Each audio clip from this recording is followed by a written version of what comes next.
Adam had arranged the gala as a gesture of respect, an elegant dinner meant to honor a new partnership between two powerful families. Amelia arrived wrapped in silk and certainty, convinced the night would be no different from every other privileged event she had ever attended. Then Adam appeared and walked directly to her table. She looked at him with open disdain. To her, he didn't belong. His presence offended her sense of hierarchy. Without allowing him to speak, without asking his name, she raised her voice and made a scene. Her words were sharp, humiliating, final. In front of stunned guests, she ordered him away as if he were nothing. Adam left in silence, dignity intact, while whispers spread like cracks through crystal. Moments later, Amelia's father entered the room and instantly felt the air was wrong. When he learned what had happened, color drained from his face. He knew Adam. He knew exactly who his daughter had just destroyed in public. Consumed by shame, he rushed to apologize, but Adam stopped him, not with anger, but with a calm that carried weight. That was when the idea was born. Not revenge fueled by hate, but a lesson carved with precision. Together, they planned something quiet, intelligent, and devastating. Something that would force Amelia to confront the cost of her cruelty and learn what respect truly means. You think you know where this is going, but you don't. And before we go any further, take a moment to subscribe to the channel. Now, let's understand how this story really began.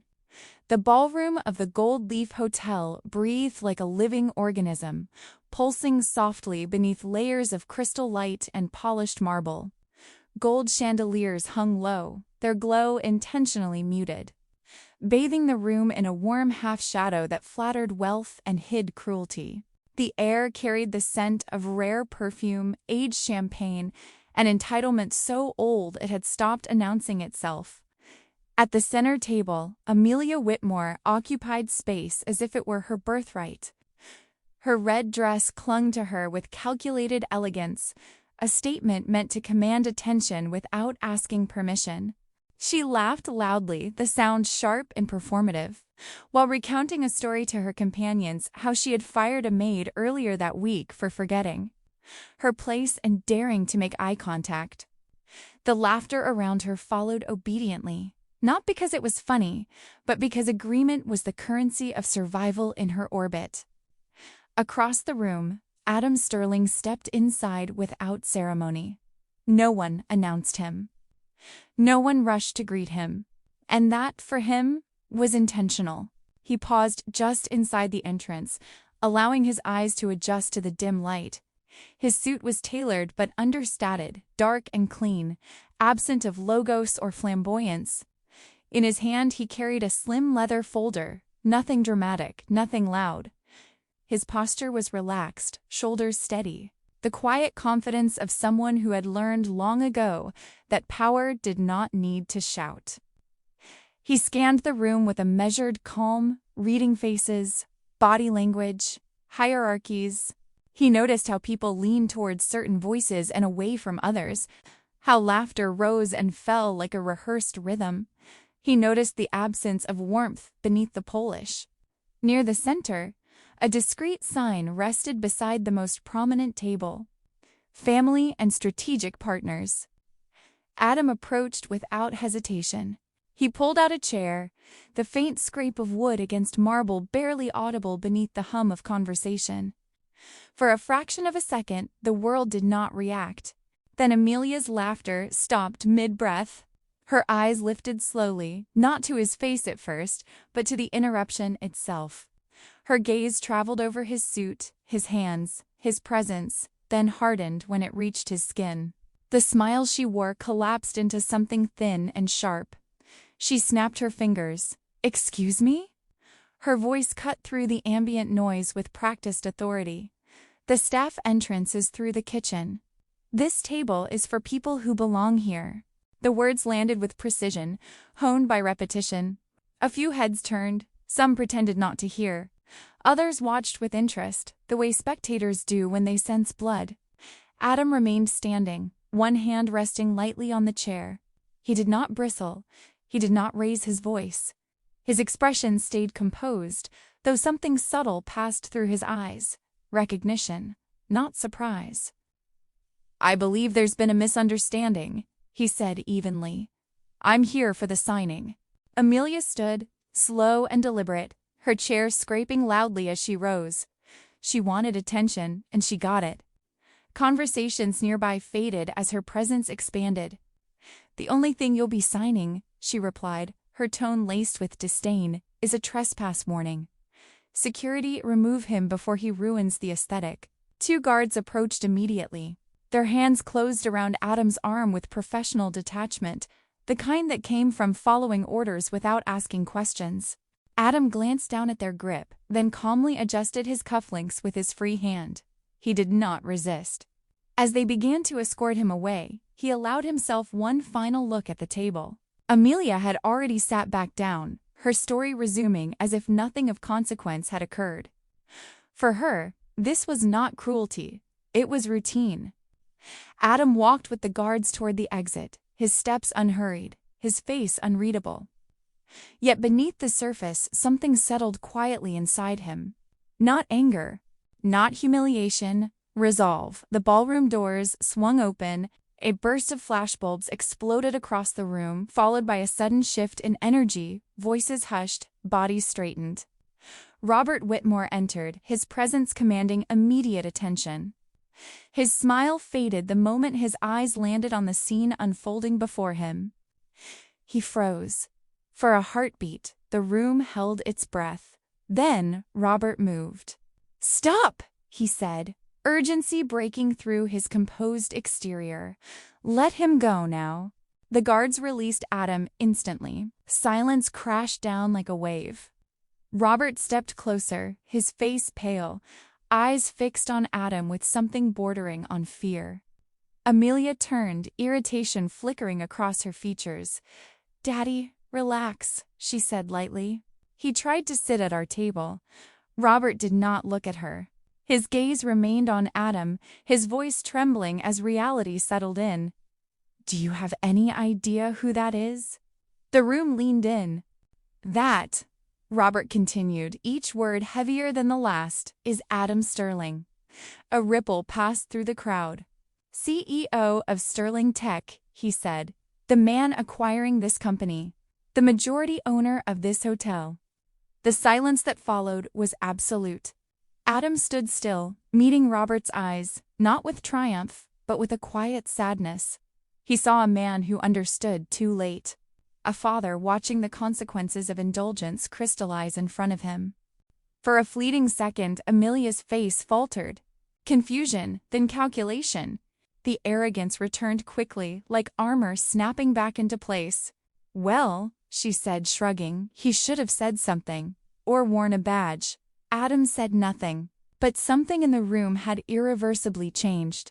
Robert Whitmore moved before anyone else could speak, his body reacting faster than his mind.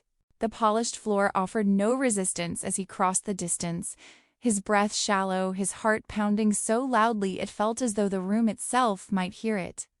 "Stop," he said, his voice breaking through the stunned silence. "Let him go now." The command was not loud, but it carried a weight born of authority and fear.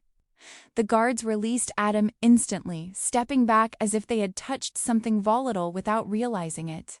One of them murmured an apology, barely audible, but Adam did not look at them. His attention was fixed on Robert, on the man whose face had drained of color in a matter of seconds. Amelia let out a short, incredulous laugh.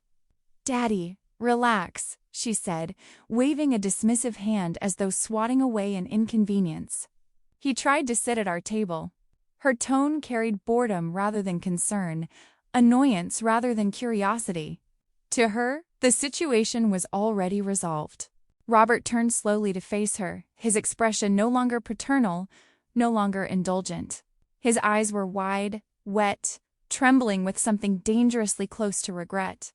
"Do you have any idea who that is?" he asked. Amelia shrugged, lifting one shoulder with careless grace. Her lips curved into a faint smirk, as though daring the moment to prove her wrong. Robert swallowed hard.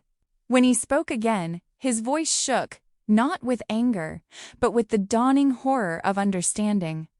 "That," he said, pointing subtly toward Adam, "is Adam Sterling, CEO of Sterling Tech." The name moved through the room like a sudden draft, chilling conversations mid-breath. People exchanged glances. A few faces went pale. "He's acquiring our company," Robert continued, "and he owns the majority stake in this hotel." Silence collapsed over the ballroom, heavy and suffocating. Even the chandeliers seemed to dim, as if embarrassed by what they had illuminated moments earlier. For the briefest instant, Amelia's confidence wavered. Her eyes flickered, uncertainty slipping through the cracks of her composure. It lasted less than a second. Then her spine straightened, her chin lifted, and the familiar armor snapped back into place. "Well," she said coolly, "he should have said something. Or worn a badge." She turned toward Adam just enough to acknowledge his presence, offering a thin, hollow apology that never quite reached her eyes. There was no remorse in it, only inconvenience, as if the world had failed to label him properly for her comfort. Adam studied Robert quietly. He saw a man who had once built something with intention, now standing amidst the wreckage of unchecked privilege. A father who had mistaken protection for love. A leader who had waited too long to correct what had grown poisonous under his watch. "I can't sign a deal," Adam said softly, "with a company that tolerates this behavior." The words were calm, measured, but they struck with devastating clarity. Robert's shoulders sagged. His mouth opened, then closed, as though he were searching for the right plea among too many regrets. "If you walk away," Robert said finally, his voice cracking, "hundreds of people lose their jobs." The room seemed to lean toward Adam, desperate, silent. He closed his eyes for a moment, drawing in a slow breath. When he exhaled, it was controlled, deliberate, a man weighing consequence against principle. "I'll sign," he said. Robert looked up, hope flashing across his face. "One condition," Adam added. Robert nodded immediately, the motion almost frantic. "She won't know who I am," Adam said, his gaze briefly flicking toward Amelia before returning to Robert. "Not yet." The meaning settled between them. This was not mercy. It was accountability, delayed, intentional, unavoidable. Robert nodded again, tears threatening to spill as he realized the chance he was being given. Adam adjusted his jacket, his expression steady, resolute. Around them, the ballroom slowly began to breathe again, unaware that something far more consequential than a deal had just been set in motion. The next morning arrived quietly, almost deceptively so, as if the city itself had decided to hold its breath.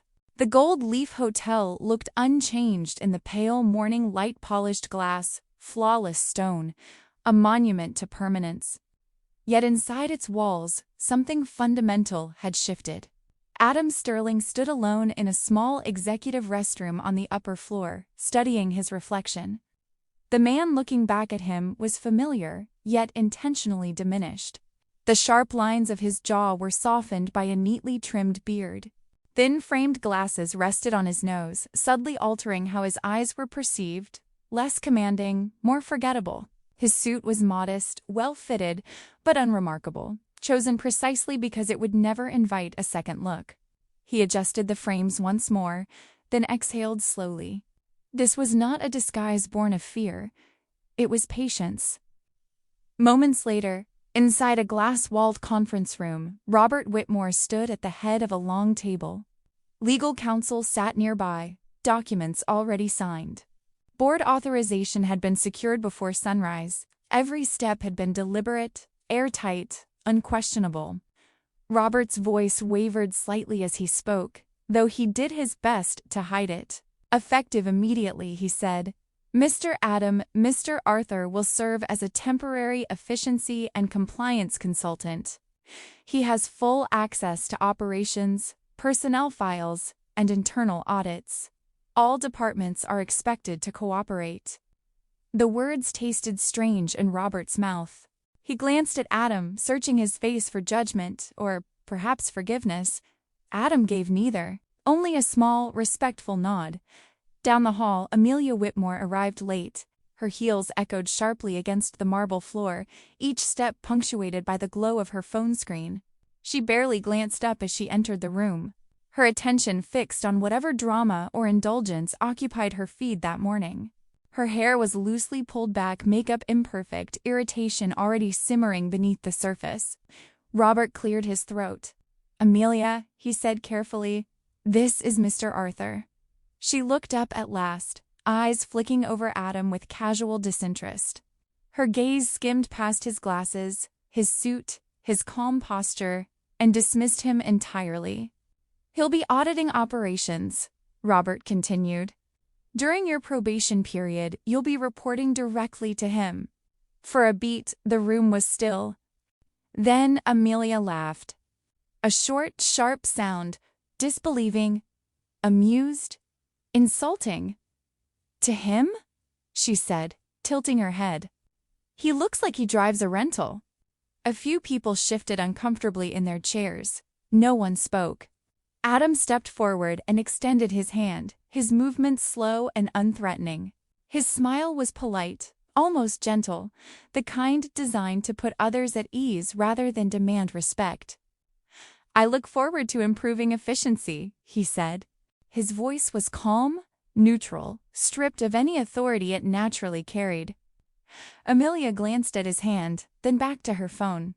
Without acknowledging the gesture, she lifted a thick folder from the table and let it fall. It landed at Adam's feet. "Start by picking that up," she said casually, already scrolling again. The silence that followed was heavy, laced with expectation.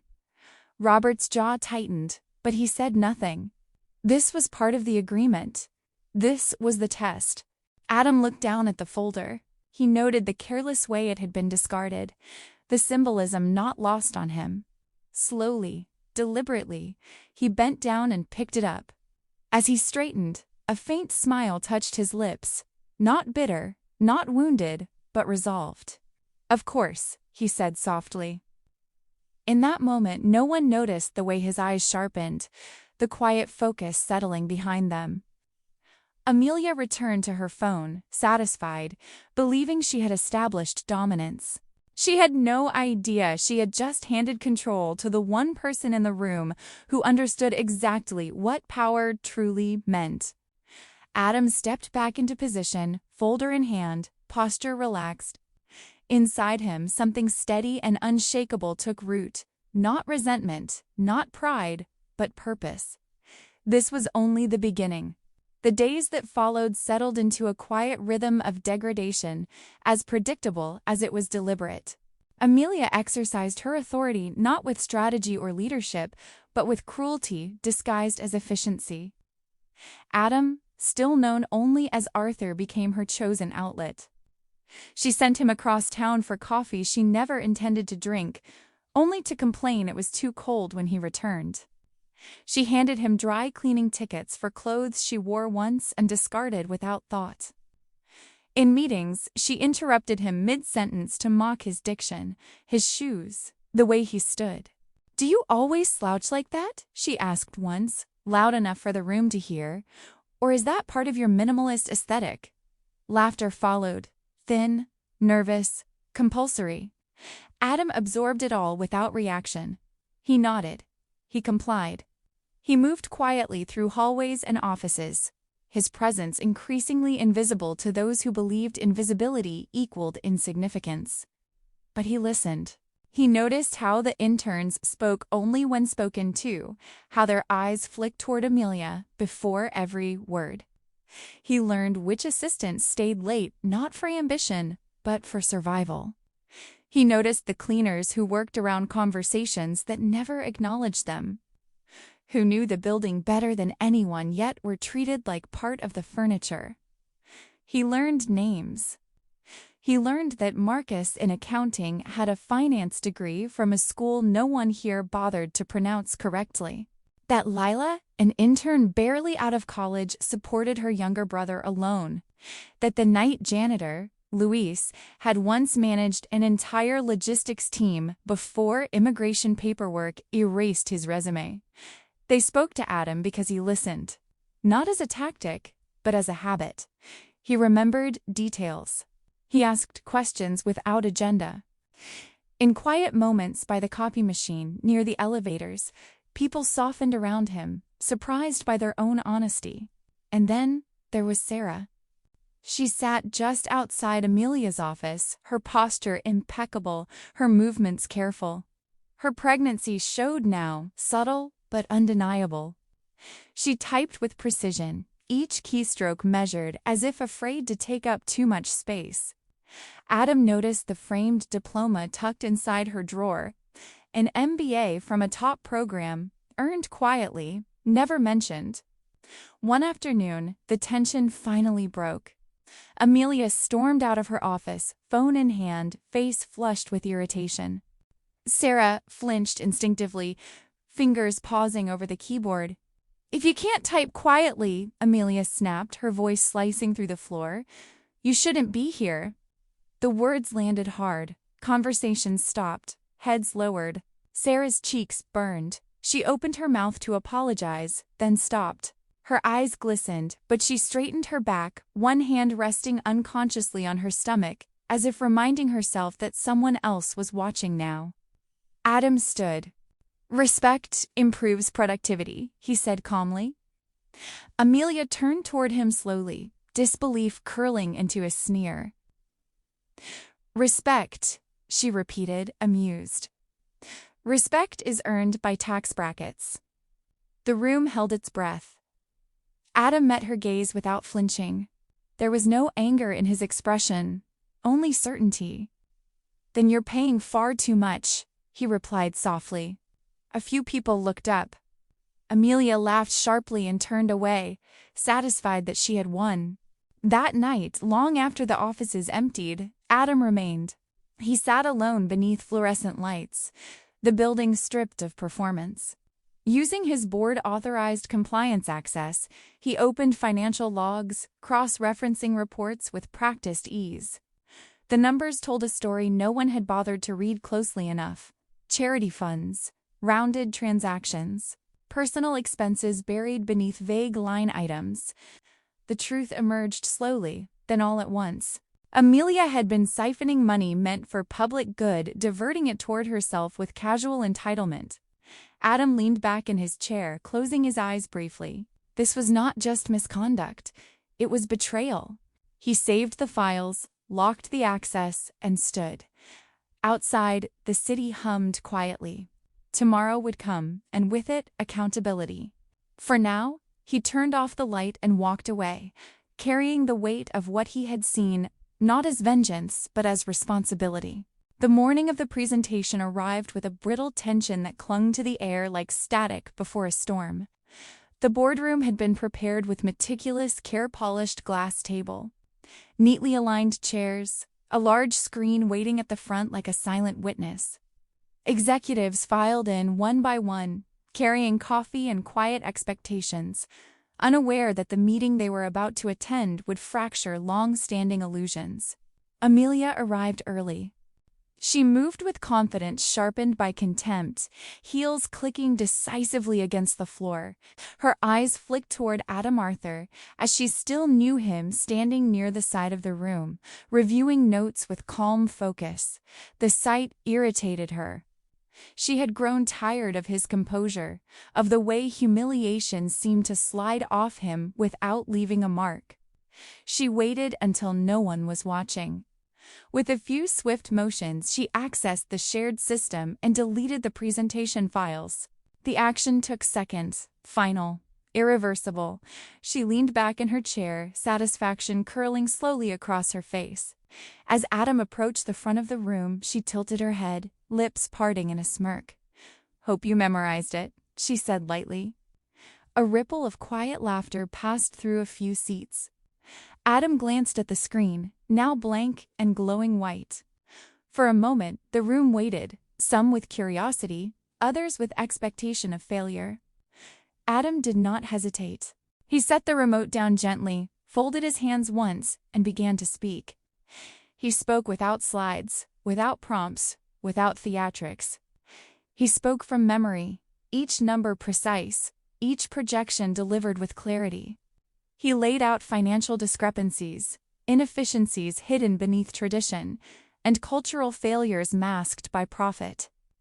He spoke of turnover rates, of lost talent, of quiet erosion caused by fear and favoritism. As he spoke, the room changed. Executives leaned forward. Pens paused midair. Eyes lifted from phones and fixed on him, not out of obligation, but out of recognition. The absence of visuals seemed to sharpen the weight of his words. There was nowhere to look but at the truth being spoken aloud. Adam did not raise his voice. He did not accuse. He named patterns. He described consequences. He spoke of environments where silence replaced innovation, where intimidation replaced leadership. He spoke of cost, not just financial, but human. Amelia shifted in her seat. "This is boring," she snapped suddenly, her voice cutting through the quiet. "Can we move on?" Adam stopped speaking. He turned toward her slowly, meeting her eyes for the first time that morning. There was no challenge in his gaze, no anger, only calm certainty. "The data is safe," he said evenly, "including the files you thought no one would find." The words landed softly and destroyed her smile completely. Her expression froze, then cracked. For a split second, fear surfaced before she could bury it. The board members exchanged looks. Someone cleared their throat. No one laughed this time. Adam resumed his presentation, his voice steady, unbroken. When he finished, silence followed, not awkward, but heavy with understanding. For the first time, Amelia realized she was no longer controlling the room. And for the first time, Adam allowed himself a quiet breath, not of relief, but of resolve. The truth had been spoken, and it was listening back. The charity gala unfolded with theatrical precision, the kind of event designed to reassure donors that generosity and glamour could comfortably coexist. The ballroom had been transformed. White linen draped every surface. Crystal glasses caught the light, and a string quartet softened the edges of conversation. The cause was printed elegantly on every program, though few seemed to remember it beyond polite acknowledgement.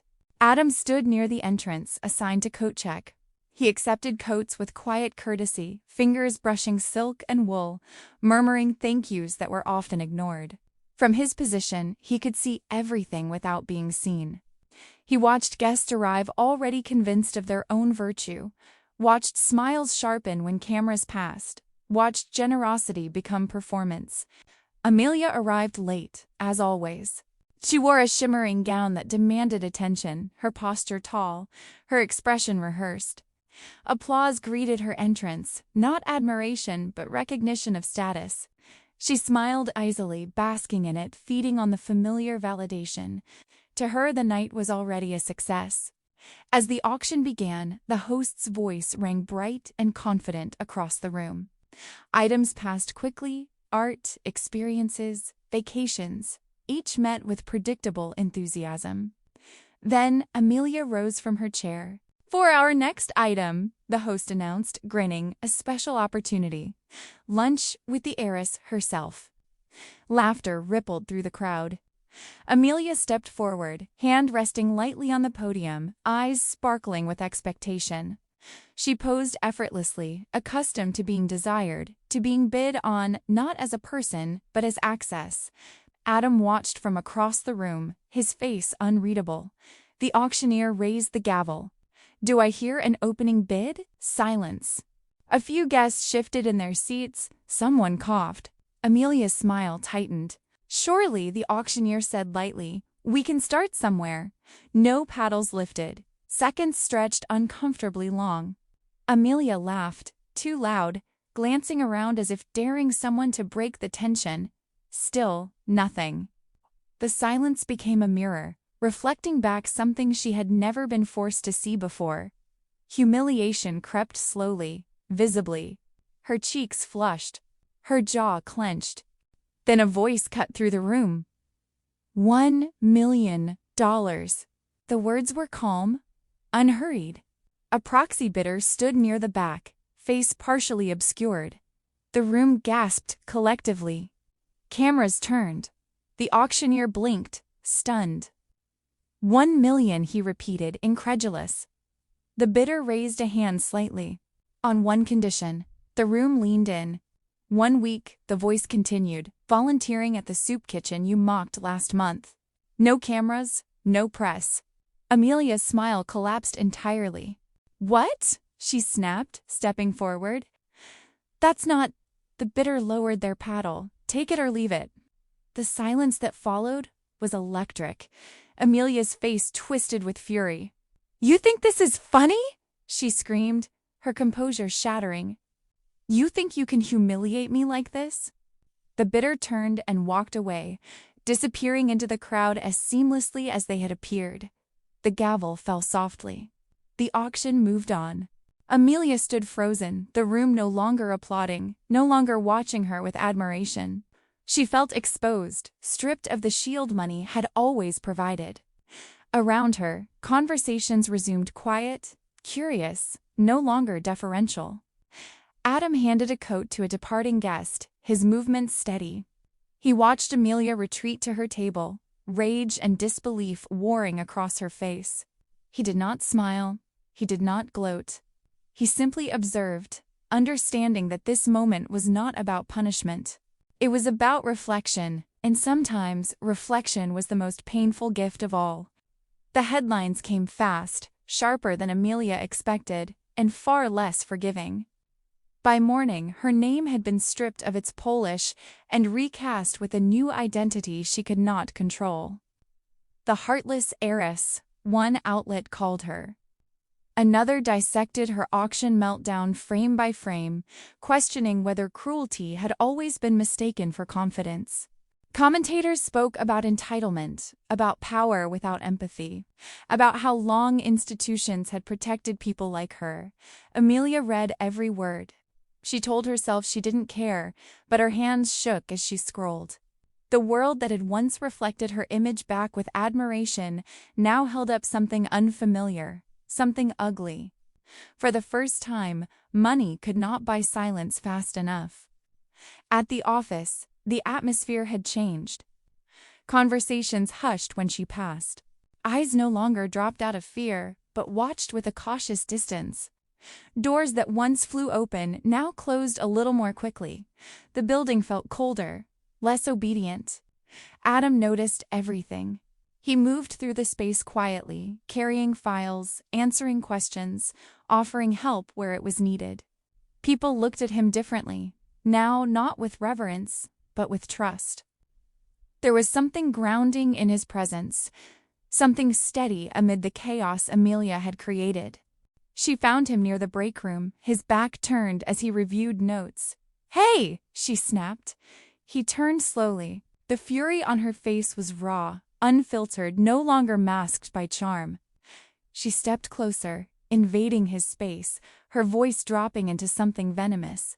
The words that followed were hateful, deliberate, chosen to wound, to remind him of how she saw him, of what she believed he was. A slur. The air seemed to recoil. Adam did not flinch. Behind Amelia, Sarah sat frozen at her desk. Her heart pounded as she listened, disbelief hardening into resolve. Her hand moved almost instinctively, activating the recording on her phone. She had spent too long being quiet, too long protecting people who never protected her.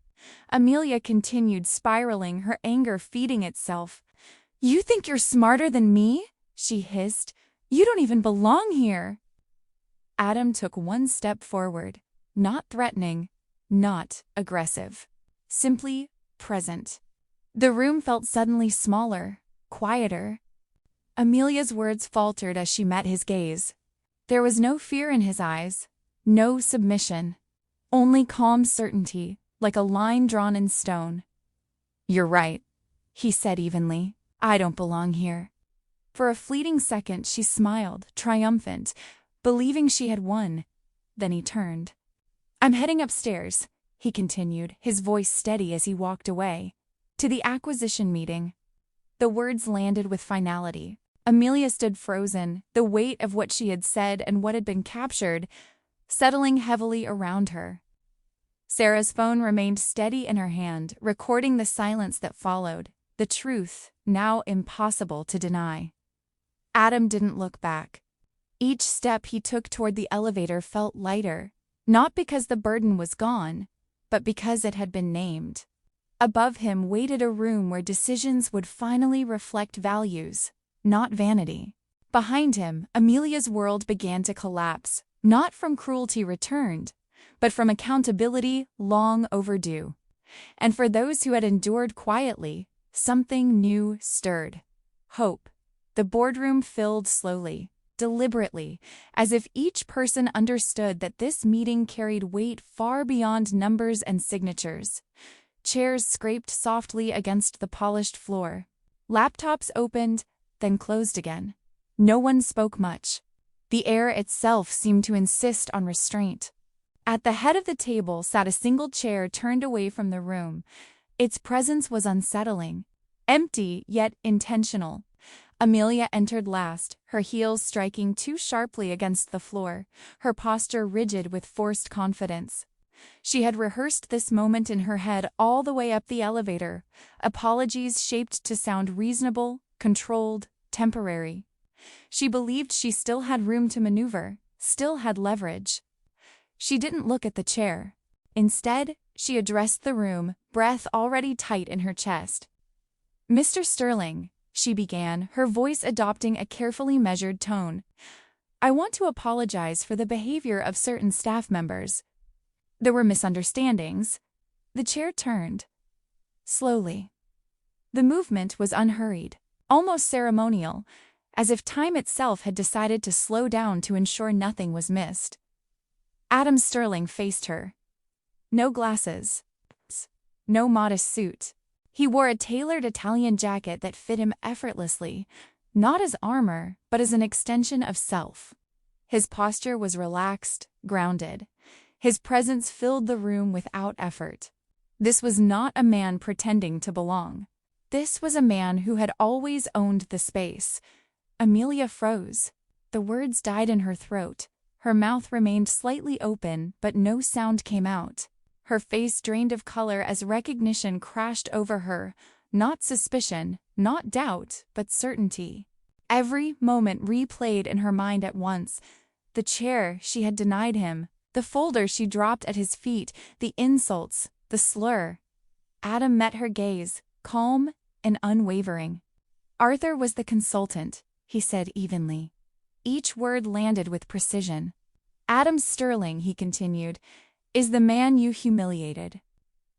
The room remained silent, but it was not empty silence. It was dense with realization, with accountability finally catching up to performance. Several board members lowered their eyes. Others watched Amelia carefully, seeing her for the first time without filters. She tried to speak. Nothing came. Robert Whitmore sat stiffly in his chair, hands clasped so tightly his knuckles had gone white. His eyes were fixed on his daughter, filled not with anger, but grief. The kind that comes from recognizing one's own failure too late. "It's over," he said quietly. The words broke something in him. His voice trembled as years of justification collapsed under the weight of truth. "I should have stopped this long ago." Amelia's knees weakened slightly. She reached for the table to steady herself, her confidence finally gone, stripped bare. No charm remained, no defense. Adam watched her not with satisfaction, but with clarity. "This was never personal," he said calmly. "It was structural, cultural, and it ends today." He turned his attention to the room, to the people who had remained silent for too long, who had learned to survive instead of challenge. "You were given chances," he added, his voice firm but not cruel. "So were all of you. What happens next is not about punishment. It's about correction." Amelia stared at him, tears blurring her vision, not from remorse, but from the shock of consequence. For the first time in her life, power had not bent in her favor. Robert bowed his head. Adam leaned back slightly in his chair, composed, present, undeniable. The truth no longer needed to hide, and neither did he. The room felt suspended in time, as though the air itself had thickened under the weight of what was about to happen. No one spoke. Even the hum of the building seemed to recede, leaving only the soft, anticipatory silence of a reckoning long delayed. Adam reached for the remote on the table. Sarah's hands trembled slightly as she sat against the wall, phone resting in her palm like a fragile truth she had carried alone. Her heart pounded so loudly she was certain others could hear it. For a brief moment, doubt flickered, fear that she had gone too far, that speaking up would cost her everything she had worked so hard to protect. Then Adam pressed play. Amelia's voice filled the room, raw, unfiltered, cruel. The slur echoed against glass and steel. Stripped of the power it once carried and transformed into evidence, every syllable landed heavier than the last. No one interrupted. No one looked away. Robert closed his eyes as if the sound physically hurt him.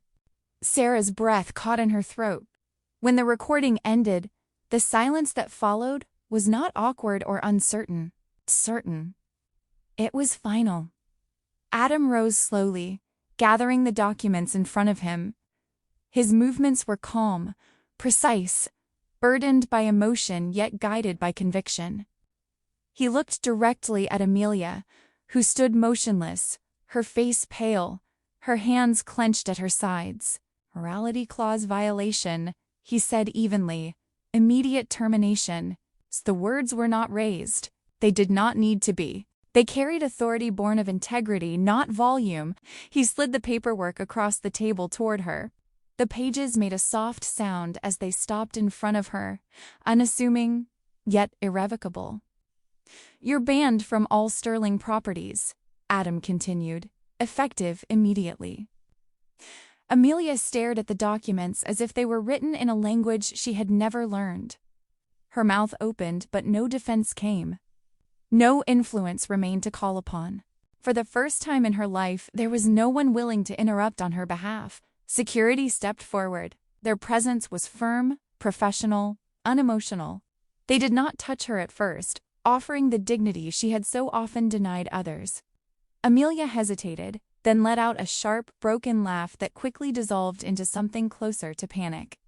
"This is insane," she whispered, though even she could hear how hollow it sounded. As they escorted her toward the door, her eyes darted around the room, searching for sympathy, for rescue, for something familiar. She found none. The faces watching her were not cruel. They were resolved. Adam stood and walked ahead of them. He opened the door himself. The gesture was simple, deliberate. Not exile, but closure. As Amelia disappeared down the hall, her heels echoing one last time, Adam turned back to the room. He took a breath, then looked toward Sarah. "Meet your new vice president of operations," he said. The words struck her like a wave. Sarah froze. For a heartbeat, she didn't move, certain she had misheard. Her hand instinctively rested on her stomach, grounding herself. When she stood, her knees felt weak, but her spine remained straight. She stepped forward slowly, every footstep carrying the weight of years spent shrinking herself to survive. Adam met her halfway. "You earned this," he said quietly, so only she could hear. Tears welled in her eyes, not from relief alone, but from recognition.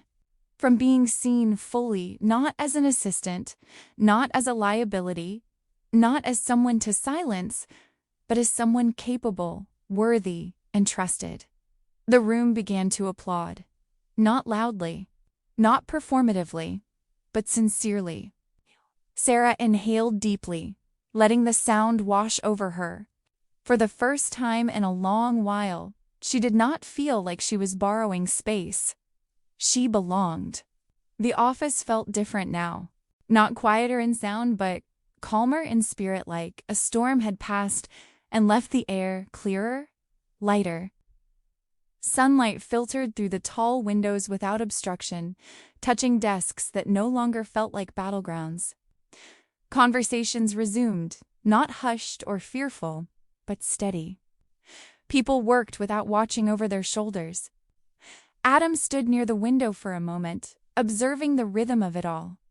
There was no triumph in his posture, no hunger for acknowledgement, only a quiet sense of alignment, as if something that had long been out of place had finally been set back where it belonged. Robert Whitmore approached him slowly. The man looked older than he had days before, not from defeat, but from release. His shoulders no longer carried the rigid weight of denial. He extended his hand, and Adam accepted it. "Thank you," Robert said softly. His voice cracked despite his effort to remain composed. "Not just for saving the company, but for doing what I couldn't." Adam held his gaze.